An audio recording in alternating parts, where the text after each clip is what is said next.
So I'm going to start you guys here. Okay. So in the very beginning, the video that I'm playing of you four, just come back kind of right over here, this way, so we can make sure everybody has room around. Okay. I missed the beginning. Yeah. So we're gonna play the videos again. Okay.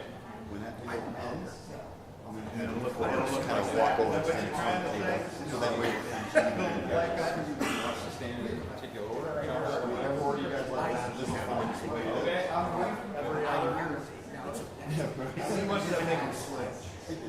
Yeah. Absolutely. You tell me where you want to. So, I'll actually have you start back. Oh yeah, thanks. Don't they have people for that? I need to come in like you guys.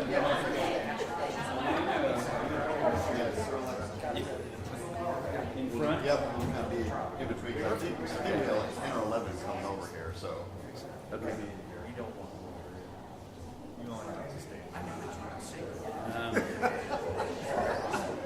I can stand for it. Actually, I'd rather stand as I do. I can't lay flat. My diaphragm quit working a couple years ago. I think maybe I did it in college football 50 years ago. I don't know. From Dick LeBeau pushing you. Actually, Dick is 12 years old. He looks 12 years younger. Yeah, I graduated together. Because I'll be 73. His brother does right on Northview, and my mom and stepfather live down the street. So I know Bobby. So Bobby and actually Bobby took over Sarge, R.E. and Beulah's house.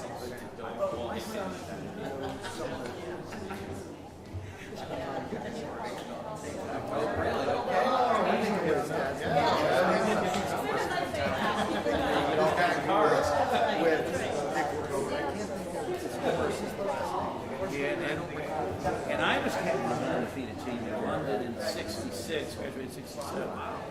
And so but Dick graduated in '55. And then he played at High State.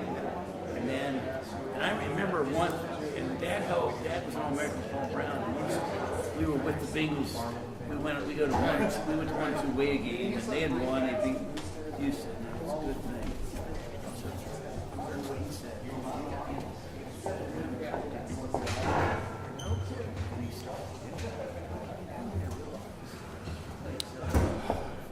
Good morning, thank you, or good afternoon, I guess. Thank you all for coming.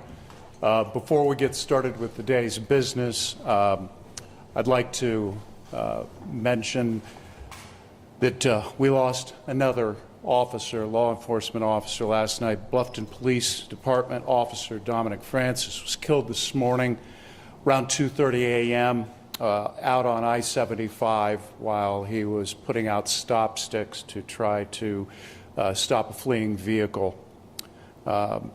He was struck by the car. It had been noted at speeds over 120 miles an hour during the chase.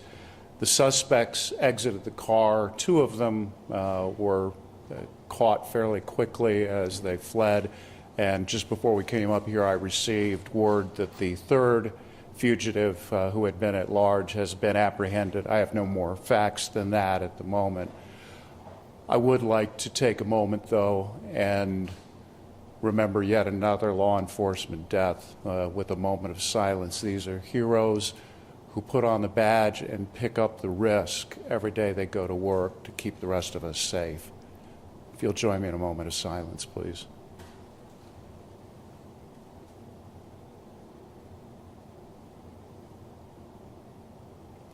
Thank you. I would like to introduce Joe Morbitzer, who is the superintendent of BCI.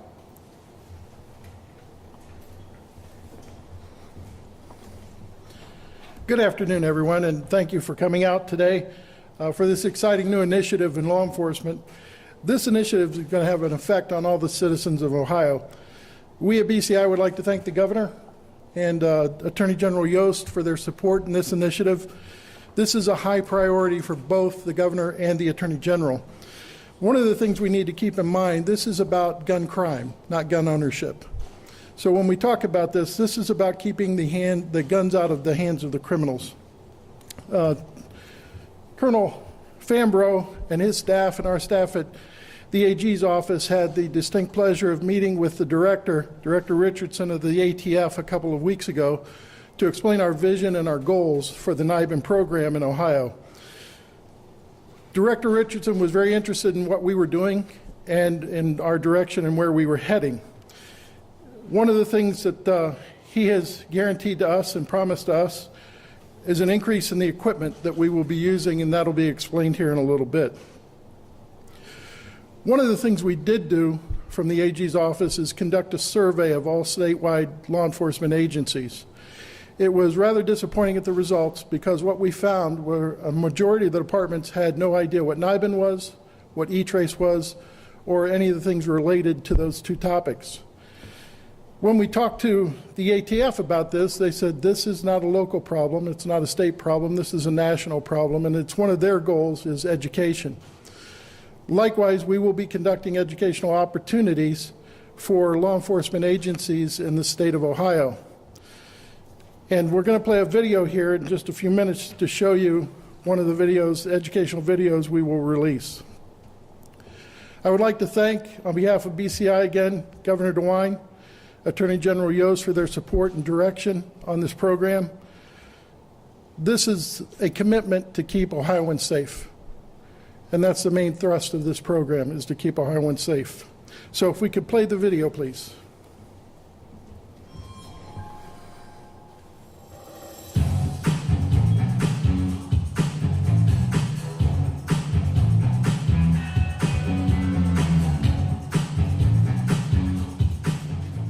What I specifically work with is NIBIN. It's the National Integrated Ballistics Information Network, and that is created and manned by ATF. And what the goal of NIBIN is to link cases that weren't previously linked. The biggest benefit, I believe, is that it is giving fast results to police departments. We are searching within Ohio specifically. There is a capability to search outside of Ohio should the officer or police department know that the firearm has been used in other places. I mean, I personally think that it is very important that law enforcement has the ability to share that information, because when we send out these potential IDs from NIBIN to police departments, they may not even know that this person or, you know, this firearm is traveling around utilizing it in different crimes. So the first thing that we're going to do is get our cartridge case out. So when we look at these under the microscope, we are looking for either a firing pin drag mark to orient this, or we're looking at the ejector and extractor marks. We get cartridge cases in from either crime scenes or from recovered firearms. We're looking at the class characteristics of the cartridge cases themselves. I'm going to tell it to open. I'm going to take and load it into the holder, place it into the system, and hit enter. This one specifically is going to be a test fire. So once I input the firearm and cartridge case information, then I'm ready to tell the system that it can start performing its acquisition. It's going to tell you which items within the system it believes are most closely related as far as class characteristics. So what I'm looking at are the breech face marks here. This one has some parallel breech face marks. I'm also looking at this firing pin impression. It's easy to see that there is a possibility that they came from the same firearm. For example, if I go in and see that my reference exhibit matches a test exhibit or potentially matches a test exhibit, we always have it verified by a second NIBIN user. There are always at least 2 sets of eyes on it. And then at that point, we write a report and we send out a notification to that police department, letting them know that there is a potential identification between the cartridge case that they submitted and one or multiple other cases. And then at that point, it's an investigative tool for them to follow up on and hopefully be able to locate that firearm, or if they already have the firearm, identify any other information. The goal is we're trying to find these leads quickly for the department and obviously for the safety of the public.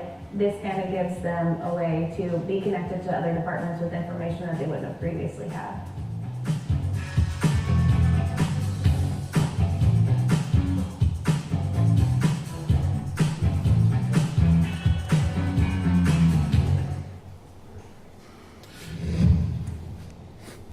Thank you. One of the encouraging things is to see the cooperation that we've had now between ATF, the State Patrol, and Colonel Fambro's folks, and the staff here at BCI. So it shows it's not just a local effort, it's not just a state effort, but this is a national effort. With that being said, it is my distinct honor to introduce Governor Mike DeWine. Well, Mr. Superintendent, thank you very much. Attorney General Yost, it's great to be back at BCI.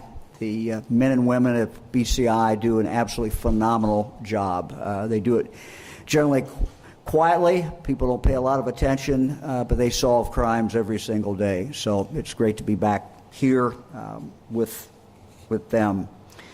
You know, one of the things that I'm particularly proud of that we were able to do when I was Attorney General was to take on the old rape kit problem and solved a lot of crimes, got a lot of dangerous criminals off the street, and dealt with a backlog, dealt with rape kits that were in police departments around the state and simply were not being tested. What we're announcing today is, in some respects, similar to that, and it really, I think, goes with mine and the Attorney General's goal of getting violent offenders off the street. The Attorney General and I are both former prosecutors. As my wife Fran says, once you're a prosecutor, you're always a prosecutor.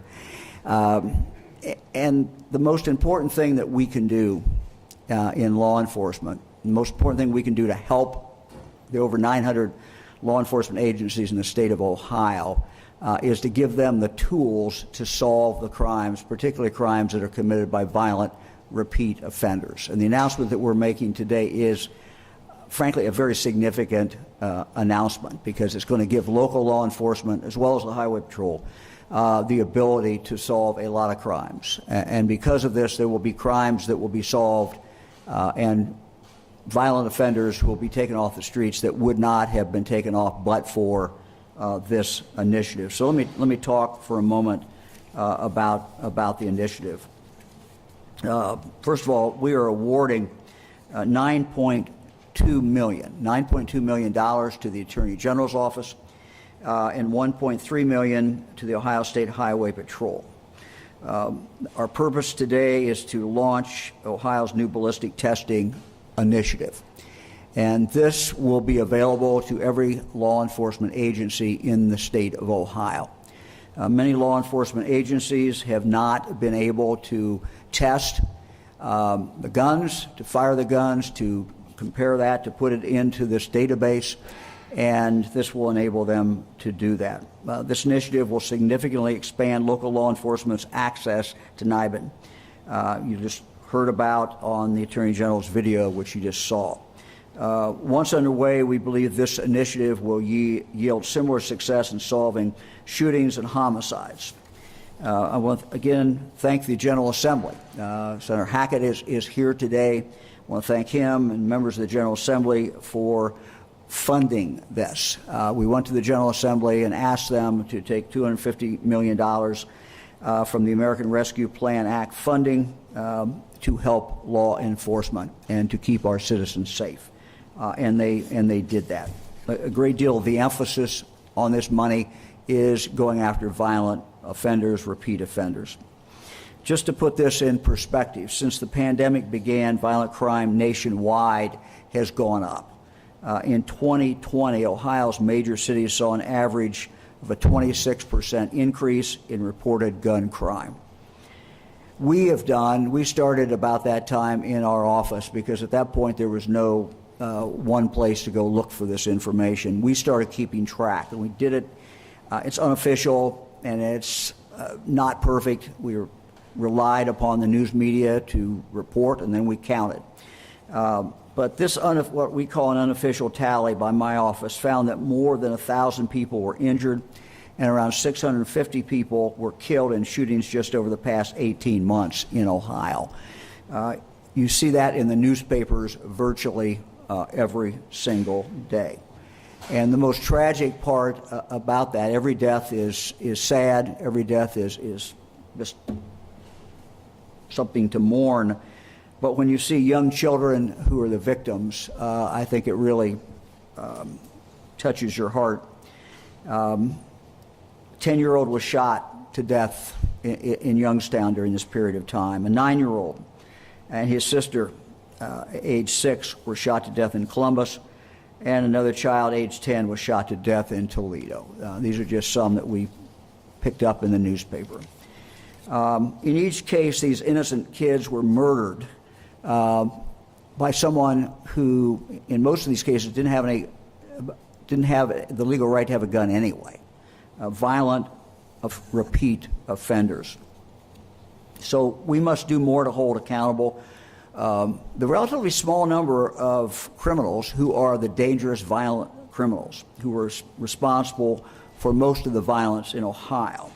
These people are typically convicted felons who have lost their right to possess a firearm, yet they continue to carry and use guns and hurt and kill people. As part of this new initiative, we will more than double the number of NIBIN machines in use in the state of Ohio. We will go from 7 to 16, giving law enforcement agencies better NIBIN access and speeding up turnaround time on the results. Of the total, as I said, of the total of $10.5 million, 1.3 will go to the Highway Patrol to purchase 2 NIBIN machines to test the increasing number of illegally possessed firearms that our troopers are finding during their routine traffic stops. The patrol will also test firearm evidence for any local law enforcement agency in the state of Ohio, free of charge. The remaining 9.2, the great bulk of this money, will go to the Attorney General, will go to BCI to install 5 more NIBIN units at their 3 crime labs for a total of 6.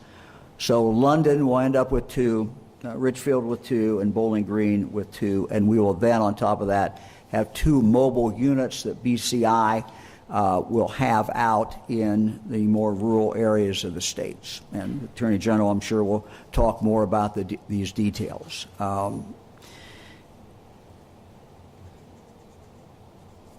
Whether you're an agency in a big city or rural community, this initiative will ensure that you have convenient access to this amazing crime-solving technology.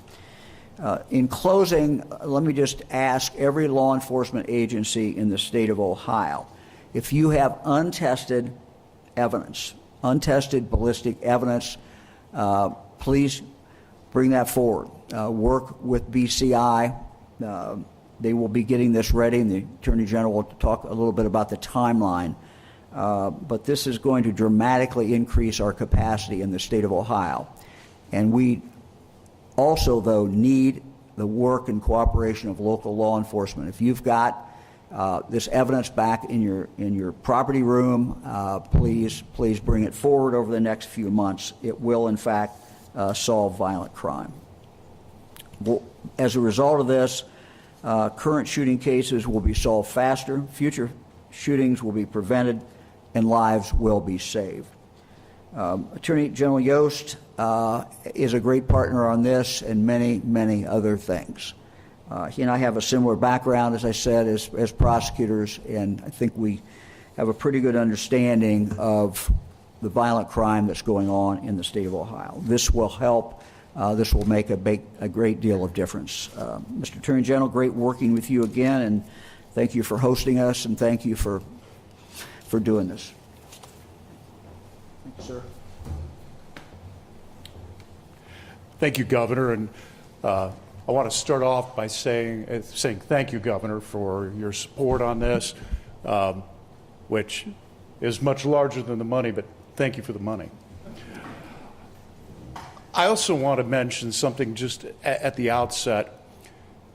It's wonderful to have a governor in this state that understands the importance of law enforcement, what the job is and what it's not, and what is needed to do the job. He mentioned his huge success as Attorney General in eliminating the rape kit backlog here in Ohio that had built up for years and years. He didn't quite challenge me to do the same with NIBIN, but it was implicit, I think. Governor, you set a high bar. We'll do the best we can. I also want to say thank you to Karen Queck and our team at BCI in the lab division. You know, she's the lab director and has just been instrumental in working through all of this.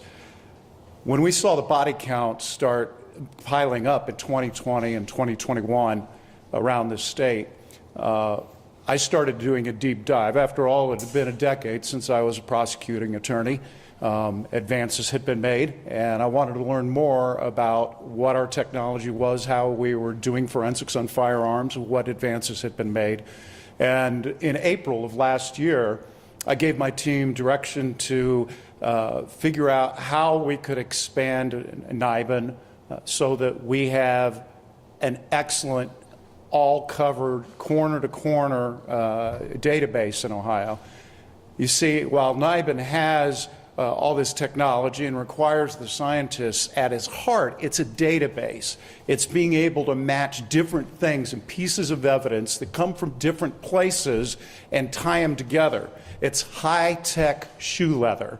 And there's shoe leather on the front end and on the back end of this, because we still are going to require our friends in law enforcement to not only collect the evidence and send it in, but after it's entered into the database, when we find a hit, just like DNA, somebody at the local level has got to go out and spend some shoe leather looking for the people that we need to talk to. Those leads have to be followed up. They don't just automatically solve a crime. Right now, NIBIN has some amazing successes, but I'll be candid with you. There are too many holes in the data. There are too many shells, casings that have been recovered, too many weapons that have been recovered that have never been tested, have not been entered into the database. This additional capacity, both human and technological, is going to mean more bad guys are off the street and in jail where they belong.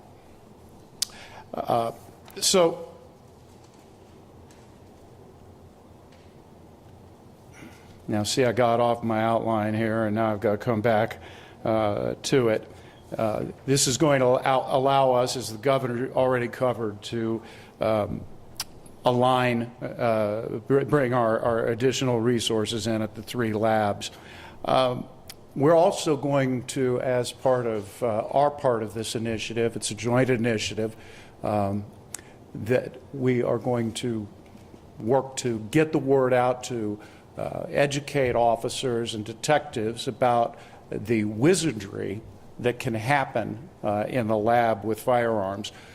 Too many don't know, and there's too many places where we don't have good, robust SOPs in place that make sure that we're getting all the evidence and getting it where it belongs.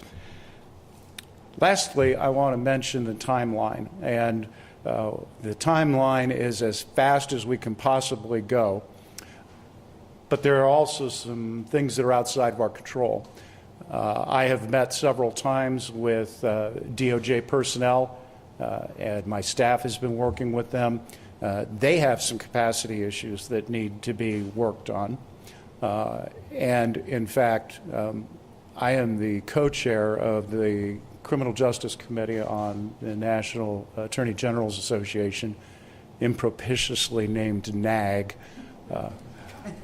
But we intend to nag Congress to give DOJ what they need to be able to build out this program nationwide and to make sure that we can go as fast as we can here in Ohio.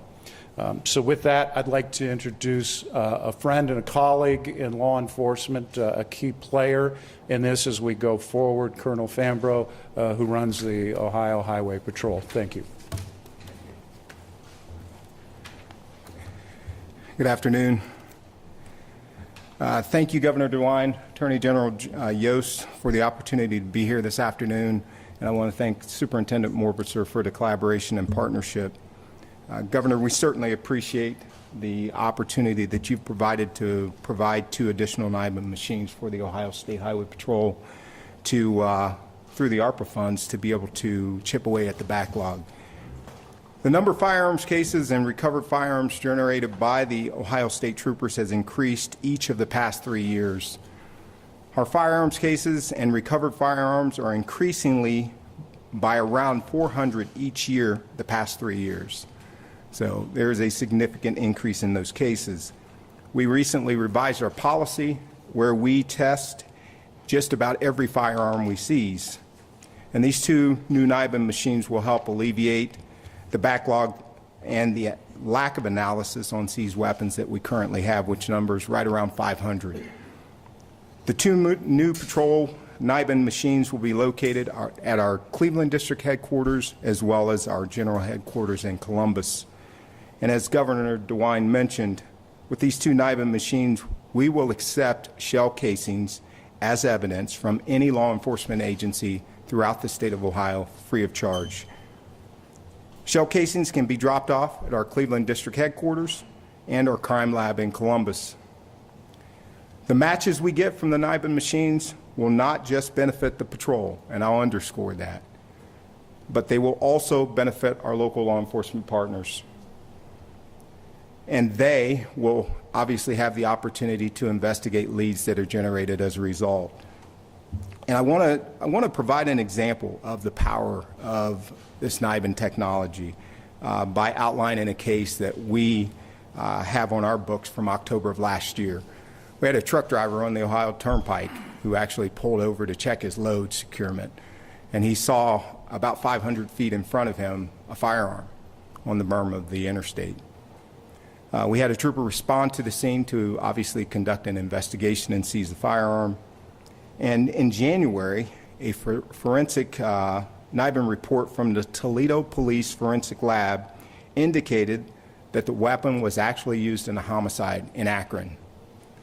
That gun was subsequently released to a detective from the Akron Police Department who had an ongoing investigation. And I'll just say it again, bringing NIBIN testing in-house for the patrol is definitely a force multiplier. It will free up the opportunity for the Toledo Forensic Lab to focus on local cases. And that's what the name of the game is. For us, is collaboration. Currently, we submit our NIBIN evidence to either our partners here at BCI or the lab in Toledo. So in the case I just mentioned, with these 2 machines, that same NIBIN test completed by Toledo's lab could be conducted by the patrol, which would free up valuable analytical time for those lab personnel in Toledo. And there's no doubt in my mind that the introduction of this new technology will benefit everyone in law enforcement in Ohio. And I don't just mean the 2 machines we are getting. I'm talking about all of the machines. The simple fact is that Ohio is getting more NIBIN machines means that there will be a significant increase for law enforcement agencies to have the ability to process weapons in an expedited manner to get them the critical information from them that is needed to solve crimes and put bad people behind bars. And as we heard today, there is more important than ever because of that increased number of firearms that not only we're seeing, but our partners are seeing across Ohio, that we get this as under control as we can. Governor, again, I would like to thank you for the allocation of the funds, and again, for our partnership with AG Yost and Superintendent Morbitzer. I want to, at this time, introduce my friend and colleague, Greene County Sheriff, is Scott Anger. Thank you. Thank you, Governor, for the opportunity to be here today. Thank you, Mr. Yost. Thank you, Superintendent. Again, It's very exciting as a new sheriff of a very diverse county in the state that has several medium-sized cities and several smaller villages to have this kind of opportunity. It's the same kind of excitement that we've had with Touch DNA and some of the different things with the rape kits we've had over the years. Before becoming chief deputy, I was working as the task force commander in Greene County for the drug task force. I saw the collaborations around the region and the number of guns and violent crimes that were happening with us being so close to Dayton and all the different interstates. So when we make these kind of seizures and we make these kinds of events happen with the drug task force, we have large numbers of guns that we're bringing in, and we did not have an outlet like this to get them identified and get them through the system and get hits on violent criminals. So just in our county within the last 3 weeks, we've had drive-by shooting at a restaurant where we find casings. We are slowly in our county getting involved in NIBINs, but this is going to be a big boost for us in our county to get more of our new cases into the system and the backlog cases in the system to get things moving and get violent criminals off the street. So again, this is an initiative that we are very excited about. I know we just talked in a chief's meeting the other day with our drug task force board of directors about this very topic and how we were trying to do this same thing before this initiative. But this will be just a great opportunity for our county. Again, we have a very diverse county. We're 18th largest in the state, but we have lots of different political subdivisions. And it's going to be my job and my honor to try to get the word out to all the different agencies in my county to utilize this very important tool. So again, Senator Hackett, everybody up here, again, thank you. Thank you for the opportunity just to make a few remarks today. Again, this is a wonderful thing for law enforcement. Thank you. Governor DeWine.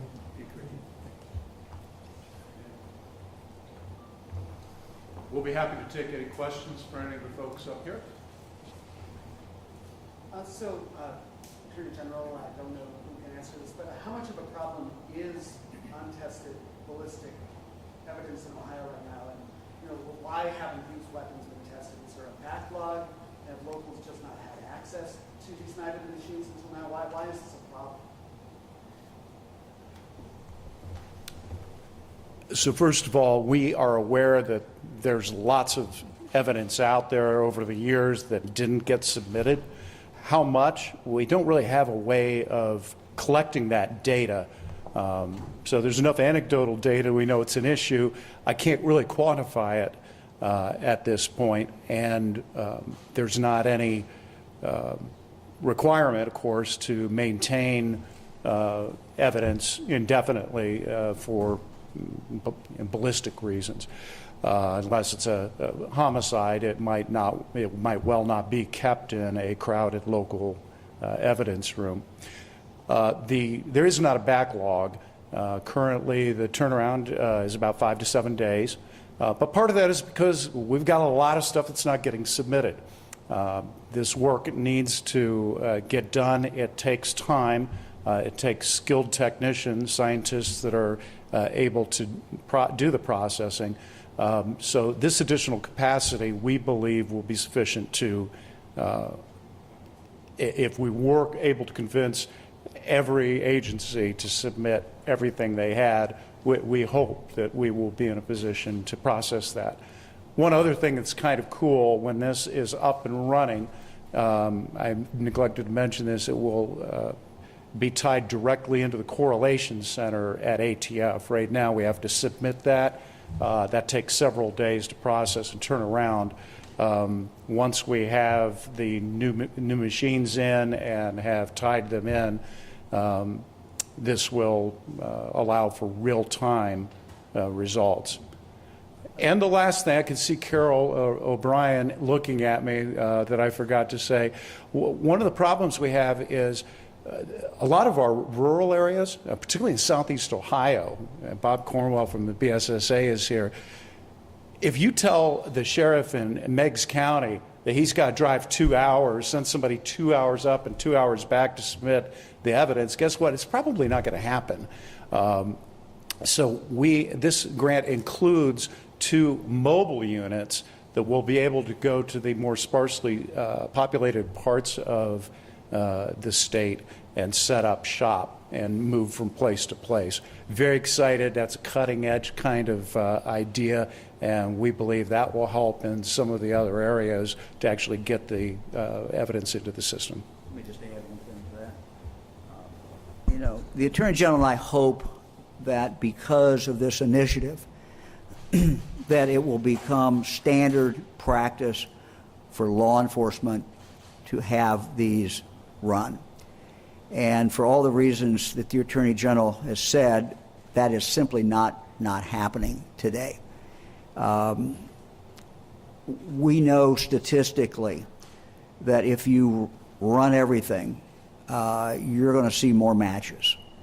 And that's really what the goal is. We need to keep in mind that we have close to 1,000 law enforcement agencies in the state of Ohio, somewhere between 900 and 1,000. That's a lot of departments, and it goes from big departments down to very, very small departments. So, again, part of the challenge is, you know, they really, if you're going to run these, you have to have trained people to run them, and you have to have the equipment to run it. And so what we're going to do, we're going to monitor this. We're going to take another look at it in 6 months and see how it's working. We think this will make a huge, huge difference. My hope is that we will see law enforcement agencies across the state start flooding the Attorney General's office and BCI, as well as the Highway Patrol. And so if we look at that in the future and we're still not able to keep up, you know, we'll go back and do what we have to do to increase that. Right, Tom? Governor, I have a question that you probably anticipated. I'm sure it's on crime, right? Of course it is. So you recently signed a permitless carry law in Ohio. Social sciences correlated looser concealed carry laws to increase handgun homicides. So isn't that another way to reduce gun crime, and doing this, is that akin to chasing horses after they're out of the lawn? Well, there's nothing stopping a criminal. The criminal are the people you need to worry about. You know, we did a study, you've heard me say this, you're sick of me saying it, but we did a study when I was Attorney General. We went back, we had a professor at Ohio State, and we went back to 1974, I think, and looked at every single felony that was committed during that period of time that someone was convicted of. And what we found is that the violent crime is caused by a relatively small number of people, and they commit it time after time after time. So what we're doing today is going to have a significant impact on that. In addition to that, we have a bill pending with the legislature that we're urging them to pass, which would allow a judge to impose a very severe sentence, and that would be up to the judge, no mandatory sentencing.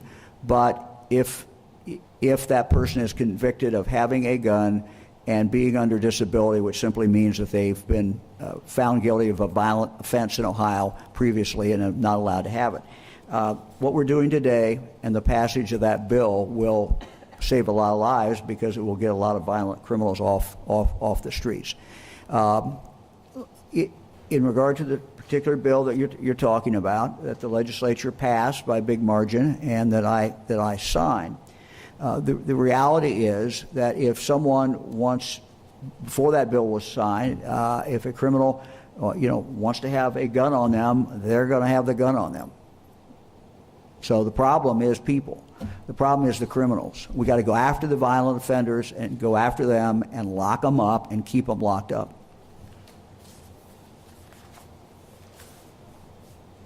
Anybody else?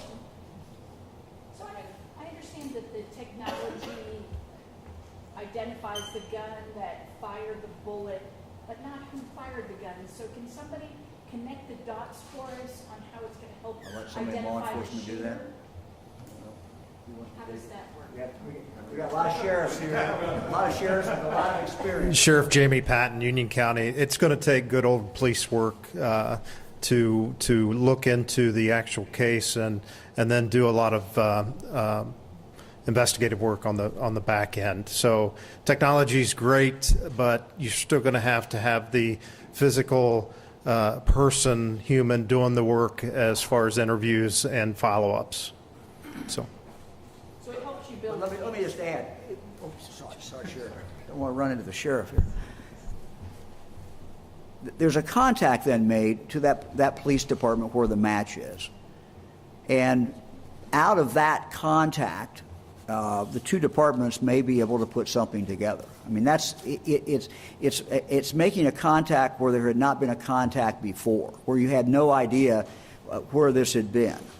And my understanding, and Karen can correct me, or someone out there, that basically what happens is that the gun is fired, and you're actually comparing the casing to another one. Is that correct? Is that how it's done? Okay, that's how it's done. But it's putting two departments together. Keep in mind, close to 1,000 departments, and putting those two together may, it certainly increases your chances of getting someone convicted. Some cases it won't pan out; there'll be nothing. But some cases it will. Question for both Governor and Attorney General. First of all, when will the machines arrive in Ohio?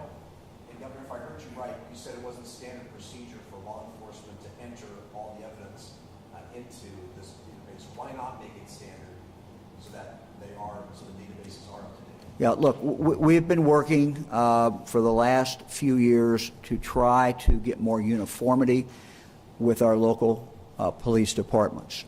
And we've created a working group. What's our group called, Tom? Here, come on and tell them about it. Come on. Tom Stickrath, Public Safety. Yeah, the Law Enforcement Collaborative that brings together groups to set the standards for law enforcement in Ohio. And increasingly, we've added new standards to that realm and a lot of new departments. It's under the Office of Criminal Justice Services auspices with appointments from the governor. But it's been a very successful project over the years in really bringing some of that uniformity and raising the bar on a number of areas. But the challenge is, and the reason you have to do it this way, is we have, as I said, over 900 police departments in the state of Ohio and sheriff's offices. They are independent. They don't work for me. They don't work for the Attorney General. They work for the people of the local community. And so they are making decisions, rational decisions about the deployment of their local resources.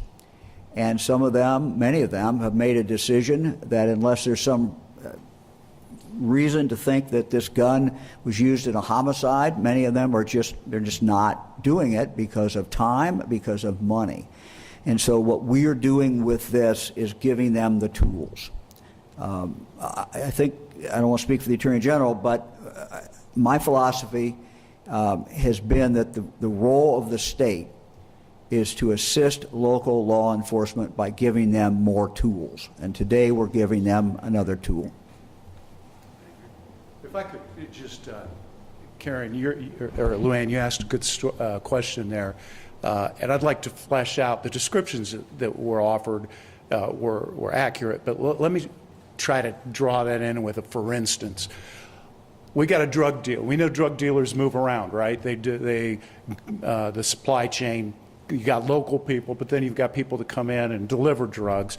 And so let's take, for example, a southern city, let's say Portsmouth, and there's shots fired. Nobody's killed, nobody's maybe even wounded, but there's shots fired. Police respond, collect the brass.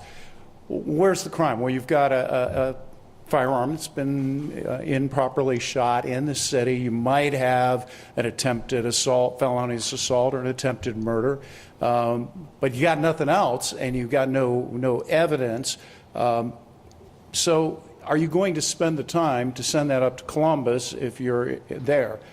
But let's say that same guy is also bringing it down from Detroit through Dayton into Cincinnati and then down across the river. Now in Cincinnati, where They had hundreds of thousands of shots fired last year, according to the shot spotter statistics. I heard that. I haven't looked at the statistics myself. Somewhere over there, you've got a match. Now, there's 2 file folders, one in Portsmouth, one in the police department in Hamilton County, but they don't know each other exist. One of those folders has got a description of the person who shot the gun and the car they drove away in. Maybe a partial plate, maybe just a description, and it's just in there, and what are you going to do? It doesn't really, you don't have a lot of ways to go from there.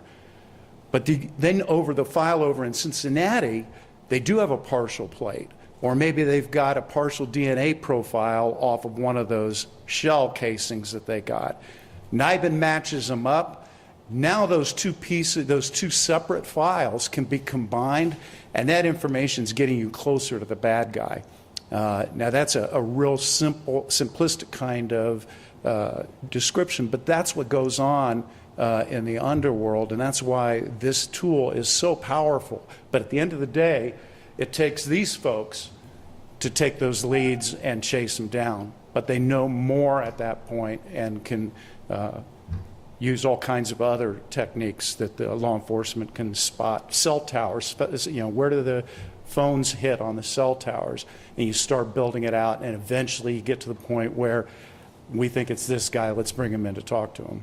Yes, Marty? Would you say it's fair then that this is analogous to the development of the fingerprint database way back when?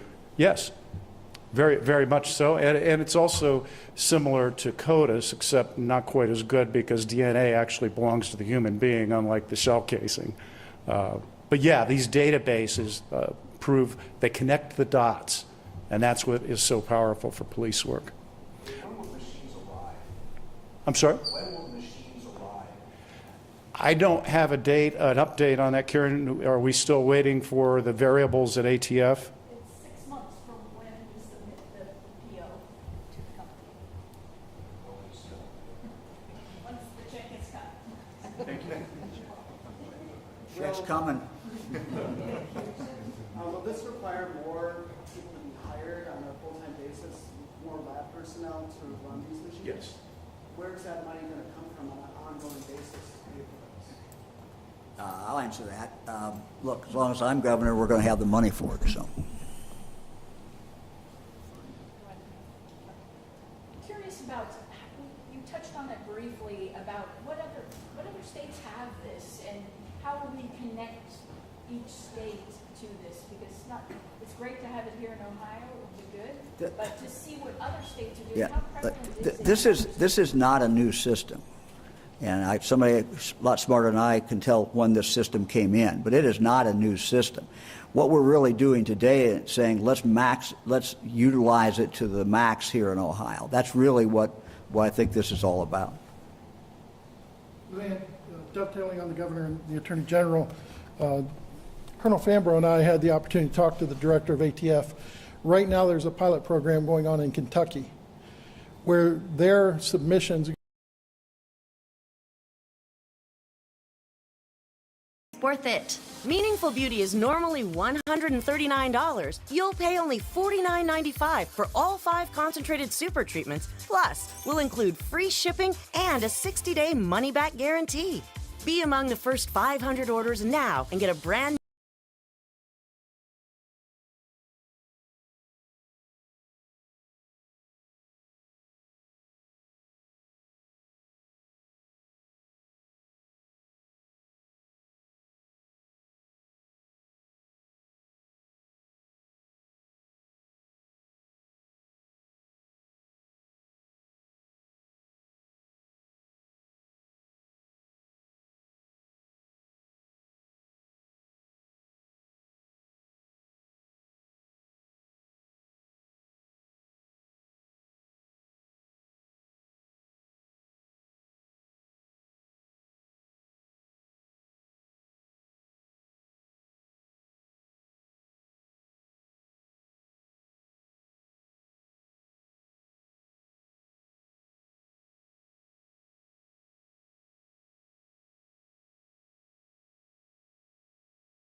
If anyone is getting back into the travel scene, we've got the Croft Avenue Melbourne duffel bag. Nice. So this deal includes one duffel bag, and we've got it available in 3 different colors. We've got black, blue, and brown.